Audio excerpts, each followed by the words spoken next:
Hello and welcome to Front Porch Conversations here at Advent Christian Village. Today we're at the Harmony Center and our guest is Michael Gordon. Michael, welcome. Thank you. And I won't ask you where you live on campus, but tell us what you do on campus. I am the new Director of Environmental Services, which entails the water, wastewater, housekeeping, grounds, and all the maintenance.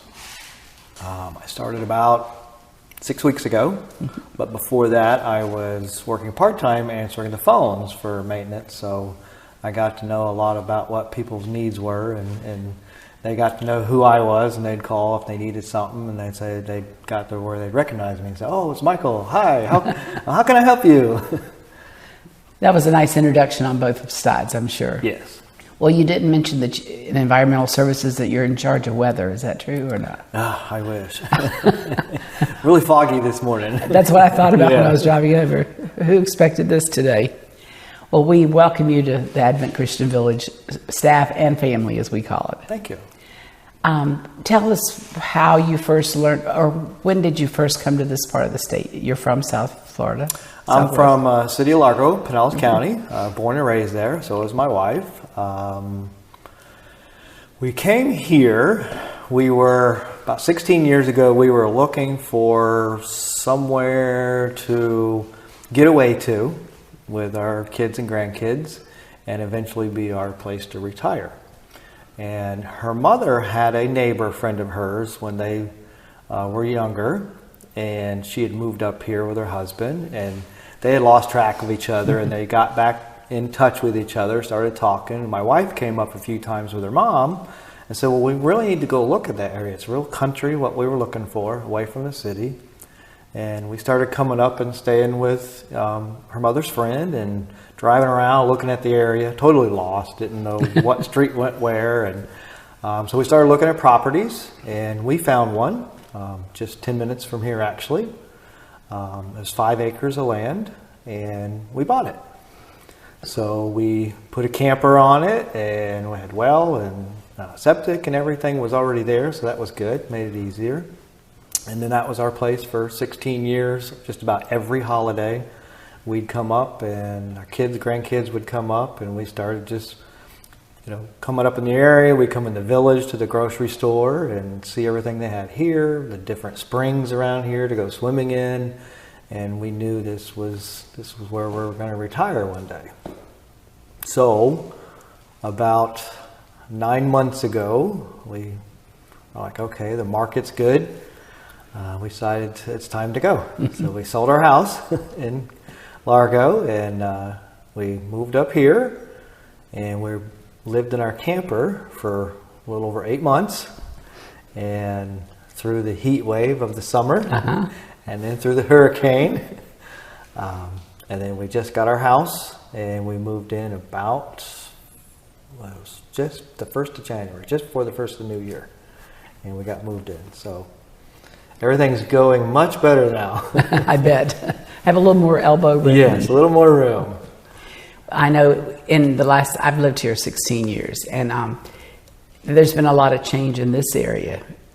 And what have you seen about the village that's changed? When we were coming up, all the stuff along Taylor Commons wasn't there originally. So when we came, as we would come in here, that changed. But most of the rest of the facilities I didn't know nothing about. But one of the big things when we did move was my mother-in-law. She lived across the street from our house in Largo at a facility, and she needed to come with us because my wife is her caregiver, and she's now in Good Sam's. So my wife checked that place out, and really liked what she's seen, and let her mom know about it, and she came with us. So she's over at Good Sam's now, and she loves it. She said the place is great, people was nice, and they have really good food. And for those of our guests who are watching that may not know, that's our nursing home here at Advent Christian Village. Well, I bet in the time you lived in Largo, it was not a big city like it is now. No. Like I said, we were born and raised there. We actually lived in the same neighborhood, 3 houses down from each other since about 3rd or 4th grade. And it was very rural there. our main road there, Belcher Road, was 1 lane each way, and there was cow pastures. And now it's 6-lane highway and houses and buildings and businesses and no open land anywhere. But we went to school together through elementary, middle school, high school. Started dating in high school.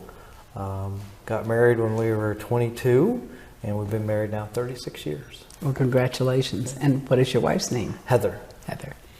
And how many do you have children and grandchildren? I got 2 boys. Joshua, he still lives in St. Pete, and he's married to Peggy. And I got a 21-year-old grandson, Ethan, and Evan, grandson. He is going to be 18 this year and graduating high school. And my granddaughter, Emma, who's 10. And then my other son, he moved to Kentucky, where his wife's from that area. So they're up in Kentucky right now, Jesse, and his wife, Jordy, and my granddaughter, Aurora, we call Ari. She's 8. And they're all coming we've not seen each other in about 8 months. They're all coming for Easter. So everybody's coming here for Easter. Oh, that'll be fun. So we'll have everybody together. Noisy, but fun. Well, hopefully the weather's nice and you can be outside and do things. I hope so. Michael, as far as coming to work at the village, you quickly got an orientation by answering the phone for that time. But as you're getting into the position now of being the director, what has surprised you most about the village? The people I'm working with are really nice people. Everybody I talked to on the phone, I've not had anybody, really irate about stuff. There are issues that people have. I think the biggest thing is customer service for me. Is people need to have some type of answer to whatever their issue is, and that you need to get back to them. You need follow up. I see that's one of the priorities that I need to make happen that I don't think has been happening as much as it should. And I'm sure that will be well appreciated when people get that kind of feedback. Yes. Describe our campus to people who are watching. You've got a variety of older buildings, newer buildings. You've got just about everything here. You have a post office, you have a bank, you have a grocery store, you have shops, which we use all of those. We also use the library. I just voted early. My wife, she gets her books there. She likes to read, so she gets books there. So there's a lot of stuff, not just for the people that live here, but for people that live in the area. Yeah, I'll interrupt you a minute. That is a county library, so it's on our campus, but operated. And they've been a great service in addition to the community. We found out the hard way, if you have AT&T phone service, it doesn't work well. Because they have the Verizon tower right here in the village. So we switched over to Verizon. Now we've got good phone service. Once in a while I'm driving around campus and I'll see somebody standing out in the middle of the street almost. And I'm sure that they have something other than Verizon because they're kind of like, with one leg in the air. We also, it's really funny. We have 2 dogs. Bubba, he's a big black lab and he's now gray face. And he's almost 13, and Jolene is our mixed shepherd. She's 5.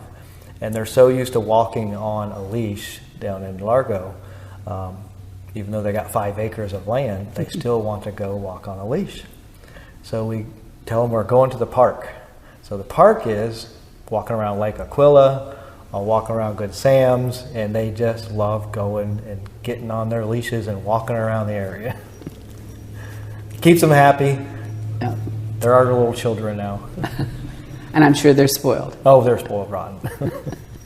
When you talk about their older buildings, for our viewers, this campus is over 100 years old. It's 113, I think, now, or 10. My math's not good today. So I can remember people calling and saying, I hear you're the oldest retirement community in Florida. Can we come take a look at your old buildings? Well, I had to tell them, we have no really antique buildings. No. We have some older buildings. Yes. And gradually those are going to be replaced, and you're going to have a new center for your services? Yeah, I've seen the plans. We had a couple meetings looking at the environmental services new building, which will house the grounds, housekeeping, in the maintenance shop. There's a lot of good plans there. It's going to really help out the entire village to have, the tools we need, the space we need to, be able to serve everybody better. And that'll take care of some of our oldest buildings being no longer probably a part of campus. Yes. But I know that'll be a great addition. Definitely will help a lot. Coordination and, what are some of your outside activities and interests? Well, I love being in the country. Great sunsets up here. It's quiet. Where we live, we were near St. Pete Clearwater Airport, so there was always planes or helicopters. You don't have that here. But my thing for fun, I like riding my motorcycle. So up here, riding a motorcycle is fantastic. Mm-hmm. It's just open roads. It's quiet, safer. Back in the Largo area, just so much traffic. I didn't ride it very much. But I've been riding motorcycles since I was 8 years old, and it's how I just go out and just relax. Just go for a nice little quiet ride. And tell us a little bit about your experience and your employment experience in Largo. City of Largo, I started work for them in 1990, driving a garbage truck, CDL driver's license. Did that for about 5 years, and I moved up to foreman. And this is for the collection of all the solid waste and recycling for the city. Did that a couple more years and then moved up to supervisor. The last 15 years I was there, I was the manager of the division. So that was the collection for all garbage recycling for about 80,000 residents and about 3,500 businesses. And everything had to go to, as far as solid waste goes, to the county regulations and dumping federal laws. But you dealt with the city commission, city manager, mayor, commissioners. There was also a union you had to work with. So a lot of policies, a lot of procedures, a lot of rules that you have to follow to make sure you're doing everything right. What a lot of people don't know is the solid waste industry, it was the 5th most dangerous job in the world when it came to accidents and deaths. It was very dangerous, heavy equipment, out in traffic. It's a very dangerous job, so I pride myself on safety. That's one of the biggest things you had to do is safety. Make sure everybody went home safe every day and enjoy their lives. Yeah.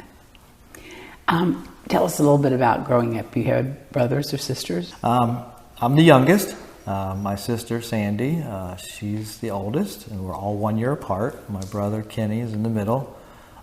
They both still live down in Pinellas County. They've got their kids and grandkids and all their fun stuff to do. We see each other once in a while. Actually, they're going to be coming up too. After the kids leave, they're going to come up separately and come up. They've been up before. And they love the area too. They actually stayed here when they come up and visited before. And we're going to have them up, and hopefully they have a good time and enjoy the area. Michael, in growing up, did you attend church? Growing up, we went to church every week because my mom was very much into the church, Southern Baptist, and she was in the choir and all the other activities. And my whole life growing up, we went every Sunday. And what other activities were you in growing up? Did you just play sports? Or? Played baseball for many years as a junior baseball player. Played football. That kept most of my time busy when I was younger.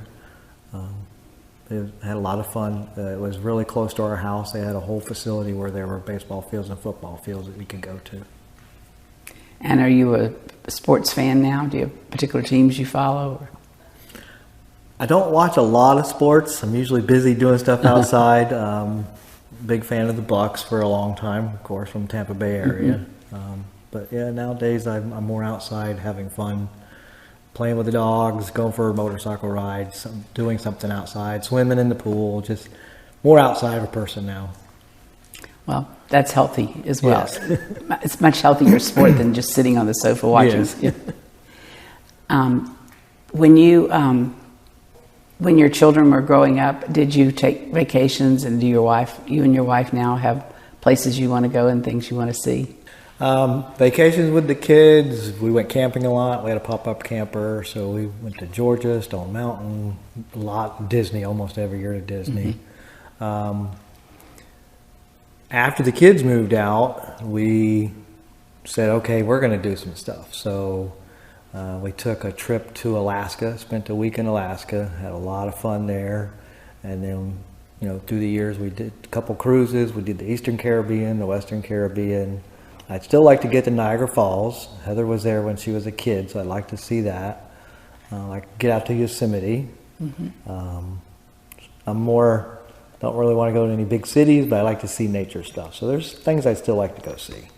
I would, on my bucket list is also Niagara Falls. I've not been there. That's one of the things I'd like to do. And Alaska, I think I could go to every year if I had the money. And there's so many things that's so beautiful. We had a lot of fun. We were there for a week. We did the land tour, got up to Denali, got down to the icebergs, and got to see all the killer whales and the seals and everything. But it was a full week, and we had a really good time. It was in May, so it wasn't freezing cold. Now, did you actually get to see the top of Denali?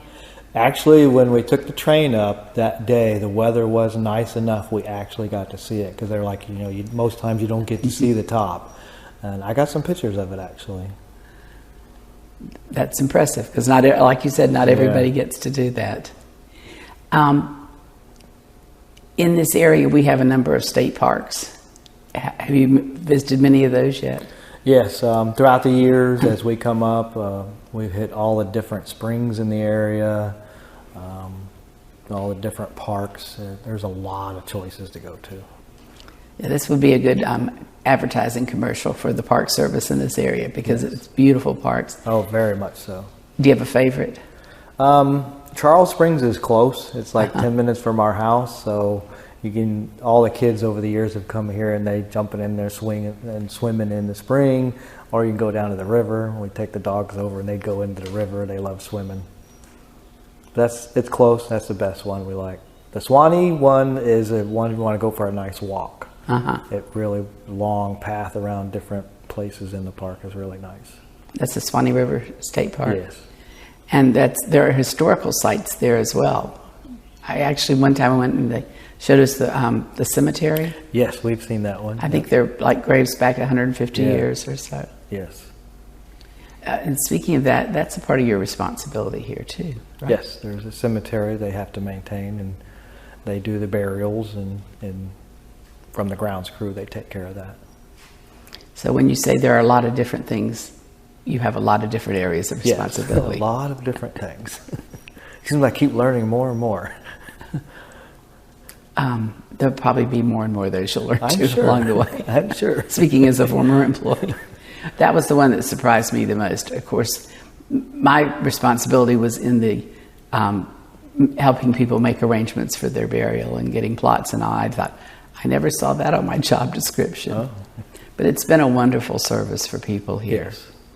And it was a good way to connect with people when they were having a hard time or difficult time in their lives.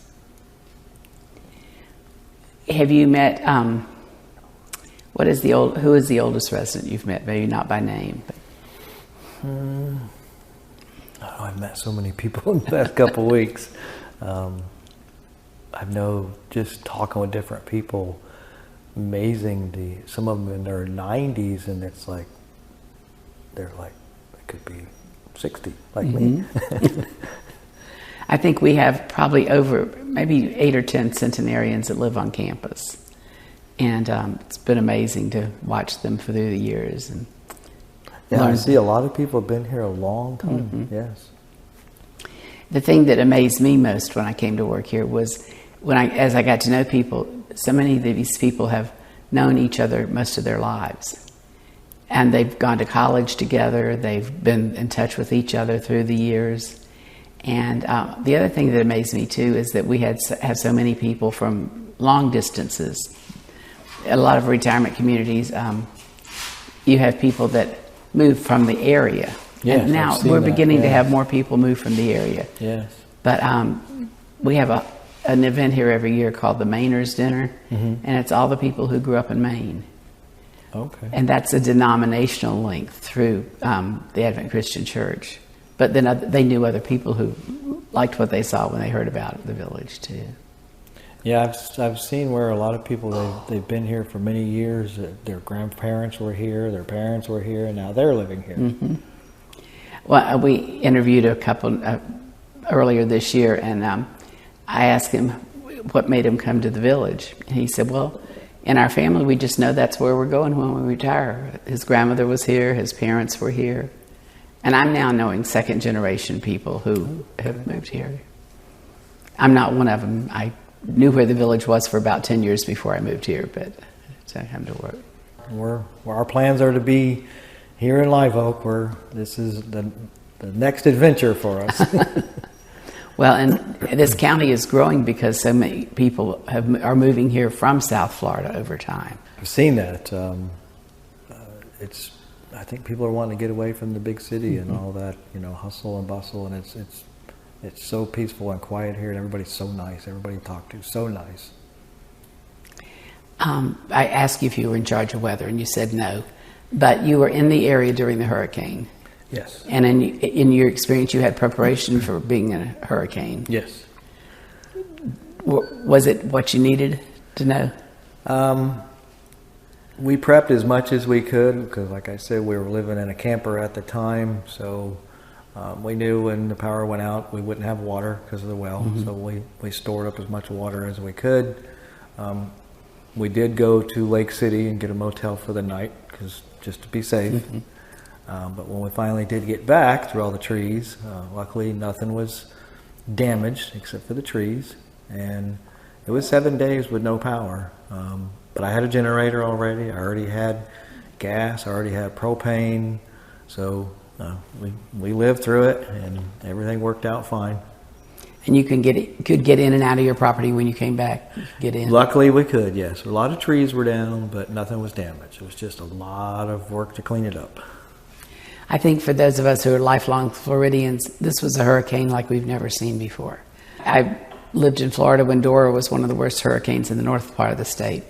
And there was water everywhere and some trees down, but nothing like this. And we didn't have big rises in water or a lot of rain. Yeah, to me it was the tree damage. It was so massive, and I'm 100-year-old trees look like somebody just snapped them out of the ground or twisted them in half. I've never seen anything like that in my life. The closest I ever saw was when I went to Homestead after Hurricane Andrew, and that was not a water storm either. But there was not a leaf on any tree there, and most of the trees were, short now, had no tops, but that was awful. We still have trees snapping. You can hear them in our woods when the wind's blowing, and the tops of the hangers are still snapping and falling. Yeah, I had one come down Saturday in my backyard. Not a tree, a big branch. Yeah. And I think that'll continue for a while. But luckily, it was far away from my house and my neighbors. So. Now, the village has done really well with getting the big debris up. They're down to some smaller debris, a lot of stumps still. But most of the debris is cleaned up now. There's a little bit left to go. I said about March or early March this year. I think in the last 6 months, I've said the word debris more times than I have the whole rest of my life. Right. Because we have had debris, but like I say, the village helped and get at people access, get them safety right away, and then there was the removal of the debris. But we were very fortunate, not having loss of life or any serious injuries. Yes, very, very fortunate for that. Well, Michael, this may be an unfair question, but with only being here a short time, what would you say are some of your short-term and long-term goals for the village and your department? Right now, I've been looking and listening. I get out and walk around. I want to see things. So I'm trying to figure out how to move forward with what's needed for everyone. I've met with different areas from Riverwoods over to Dowling House and Carter House, and just listening to the people and seeing what their needs are, and how do we move forward to ensure we're doing our best to take care of everybody. It's a lot to take care of, so you got to kind of prioritize what can you do today, Mm-hmm. and plan what's going to take a year. I like to work on 5-year plans, so those things can be planned out. It's going to take time. It can't happen overnight. And then take care of the things that you can do daily so people see there is progress. If people see progress, then they're happy with what's happening. And actually hearing about what's going to happen and what has happened. Yes. Keeping them informed. Keeping people informed. As long as they know what's going on, they know that some things are going to take longer to get taken care of, whatever issue they may have. And some of them we can do right away. And sometimes it's just reorganizing things a little bit. Yes. Well, one thing that probably is different in your position here, you have lots of different bosses in the sense that there are 800 residents. Yes.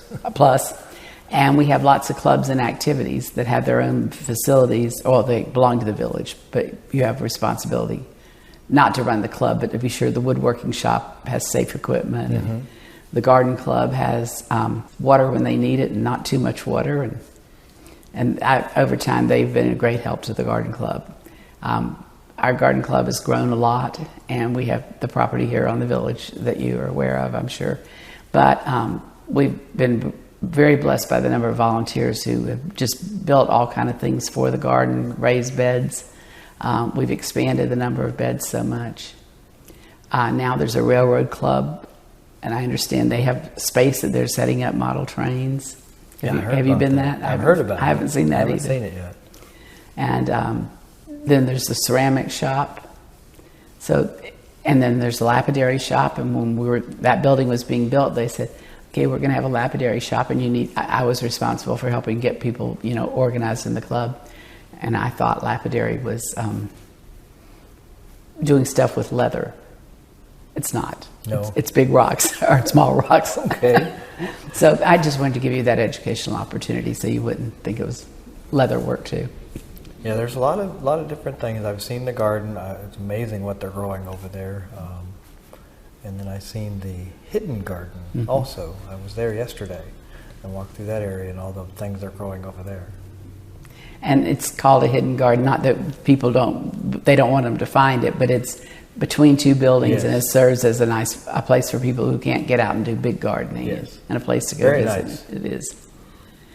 So I think you'll have enough to keep you busy. What do you think? I won't get bored.